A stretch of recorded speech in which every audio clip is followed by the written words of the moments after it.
wabarakatuh. Perkenalkan, nama saya Agnes Nikma dengan NIM 2311002021. Kenalkan, nama saya Ainur Rahma Latifah, NIM 2311002013. Perkenalkan, nama saya Dinis Diarini dengan NIM 2311002007. Nah, pada video ini kita akan menentukan angka prioritas menggunakan metode Hanlon. Silakan ditonton. Metode Hanlon.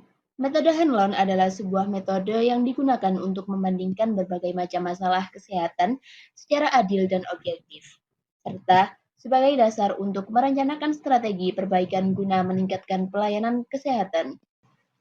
Nah, 8 masalah yang akan kami analisis. Masalah A, angka kematian ibu.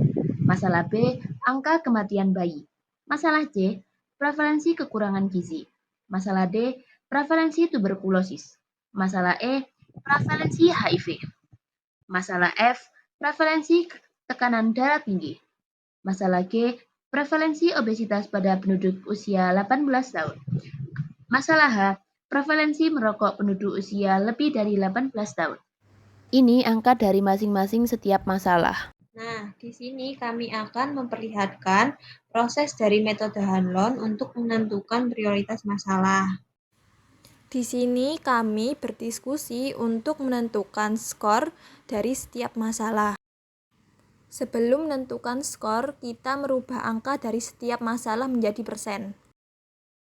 Nah, ini hasil perhitungan tersebut. Di sini kami mulai memberikan skor setiap masalah menurut pendapat masing-masing. Di sini kita akan menentukan nilai A, B, dan juga C. Setelah selesai, kami menuliskan skor masing-masing di papan tulis, dimulai dari Rahma, Agnes, dan Dini. Kenapa kok kamu ngasih nilai segitu? Untuk poin A, saya memberi nilai 9 karena menunjukkan sistem kesehatan ibu yang belum optimal, berdampak pada anak dan keluarga perlu perhatian segera. Untuk poin B, saya memberi skor 7 karena dampak signifikan terhadap angka harapan hidup menunjukkan mutu pelayanan neonatal. Untuk poin C, saya memberi skor 6 karena berpengaruh pada tumbuh kembang dan kualitas generasi, masih bisa diinterferensi dengan program gizi. Ini pendapat Rahma yang bagian B.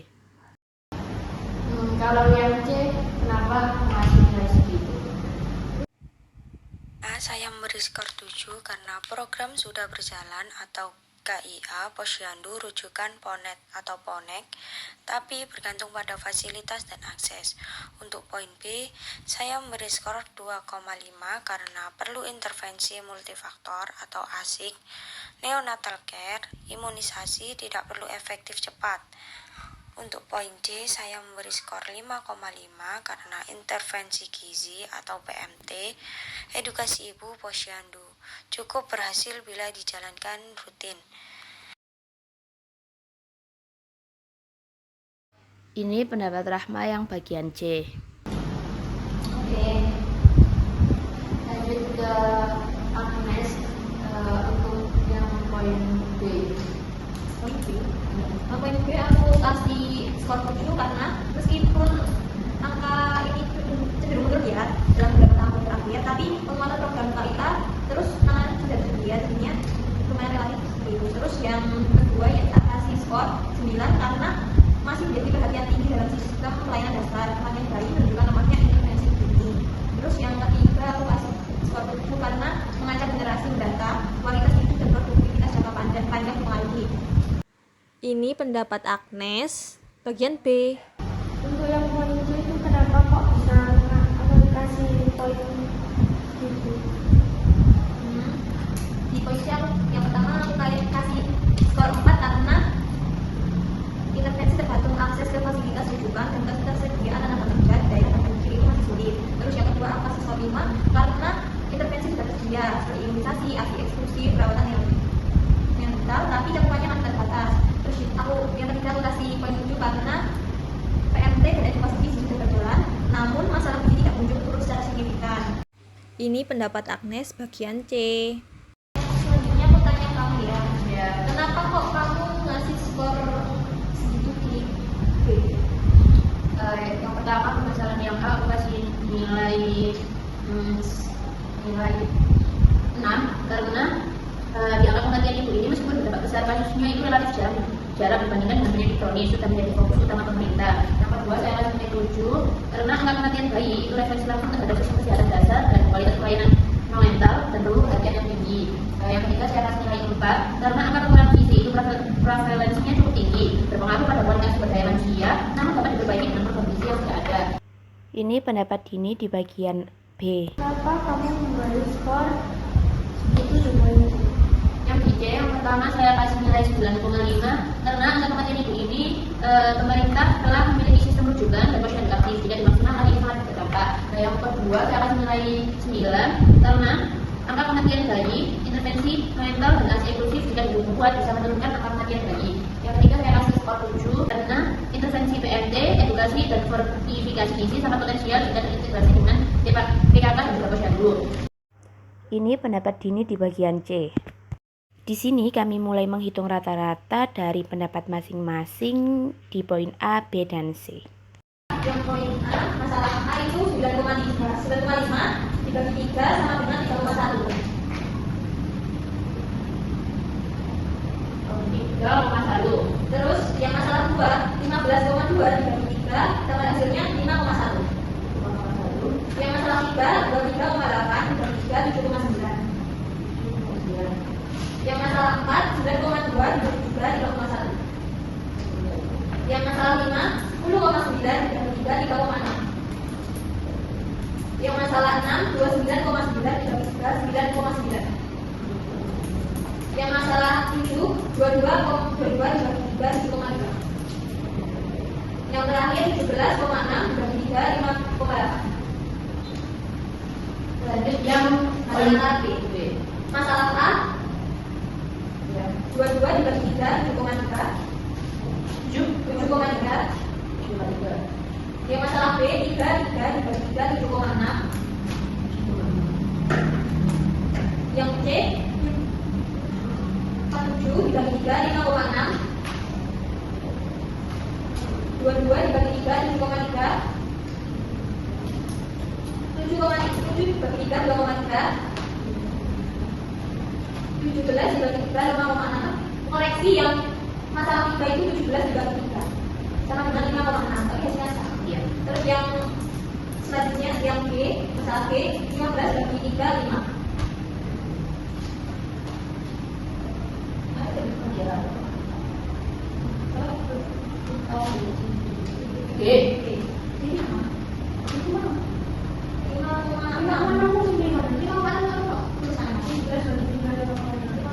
Oh, berarti yang masalah 5,6.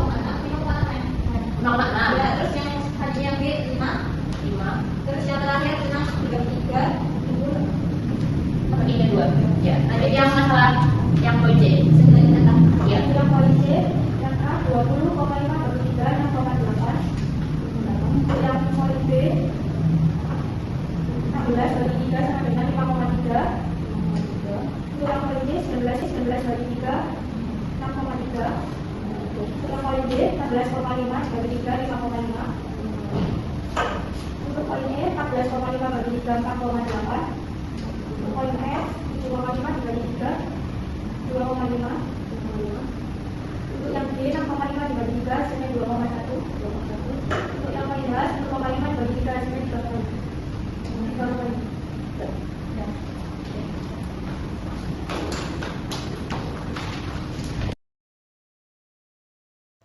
Ini hasil dari rata-rata masing-masing skor.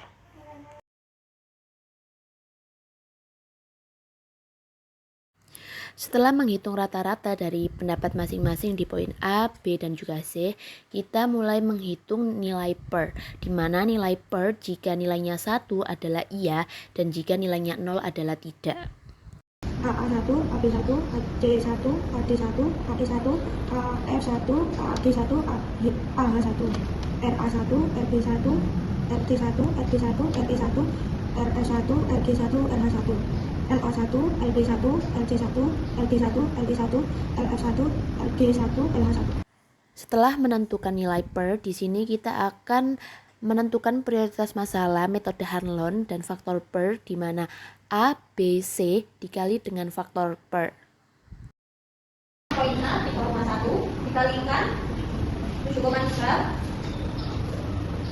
dikalikan 6,8 sama dengan 15,8. Yang A 15,8. 153,8. Ya, ya. 153,8. 153,8. Terus yang masalah B, 5,1 dikalikan 7,6 dikalikan 5,3 dikalikan 1 sama dengan 205,4.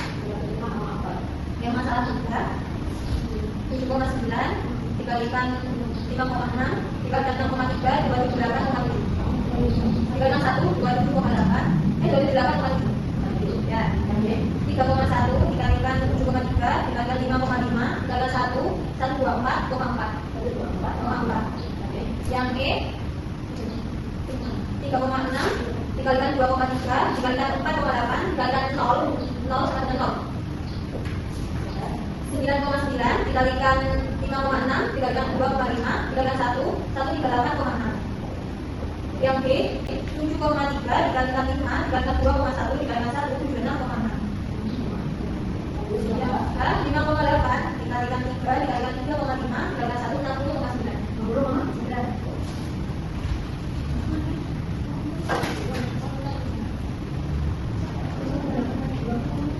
Oh, koreksi dikalikan 61. Lanjut yang paling prioritas yaitu masalah 3 dengan sebesar 2,8,7 yaitu masalah gizi ya. Yang berarti yang prioritas ini ya, yang C. Ya, kekurangan gizi balita. Prioritas masalah Apa kekurangan gizi balita?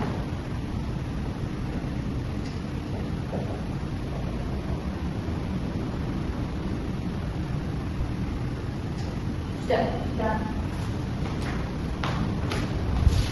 Mungkin kita bisa buat prediksi mengenai kekurangan gizi perempuan.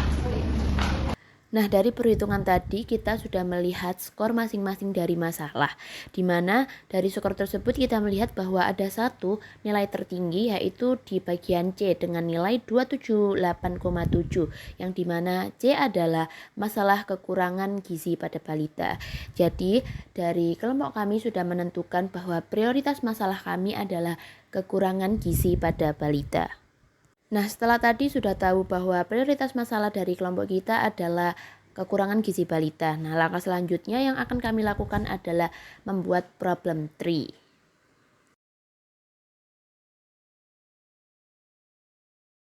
Isi problem tree terdiri dari masalah utama, penyebab langsung, penyebab tidak langsung, dan juga dampak. Di sini yang paling atas adalah masalah utama, yaitu kekurangan gizi pada balita. Setelah itu turun ada penyebab langsung. Nah, penyebab langsung ini dibagi menjadi dua. Ada asupan makanan tidak adekuat dan juga ada penyakit infeksi berulang. Nah, di sampingnya ada penyebab tidak langsung. Nah, penyebab tidak langsung juga dibagi menjadi dua, yaitu kurangnya pengetahuan ibu sama masalah ekonomi. Penyebab langsung, yang pertama ada asupan makanan tidak adekuat yang terdiri dari MPASI tidak sesuai, cakupan ASI rendah, dan juga frekuensi makan tidak cukup. Nah, yang kedua ada penyakit infeksi berulang yang terdiri dari diare, ispa, dan juga cacingan. Lanjut ke penyebab tidak langsung, yang pertama ada kurangnya pengetahuan ibu, di mana kurangnya pengetahuan ibu ini terdiri dari gizi anak dan juga pola makan sehat. Nah, yang kedua ada masalah ekonomi, di mana terdiri dari akses pangan terbatas dan juga tidak mampu beli MPASI. Nah, yang terakhir ada dampak. Nah, dampak terdiri dari 3, yaitu pertumbuhan fisik terhambat, perkembangan kognitif anak juga terhambat, dan yang terakhir ada resiko kematian balita semakin meningkat. Ini merupakan hasil problem tree kekurangan gizi pada balita. Jadi ini proses penentuan angka prioritas menggunakan metode Hanlon. Nah, kita sudah menemukan yaitu kekurangan gizi pada balita. Ini problem tree-nya. Sudah sekian dari kami. Wassalamualaikum.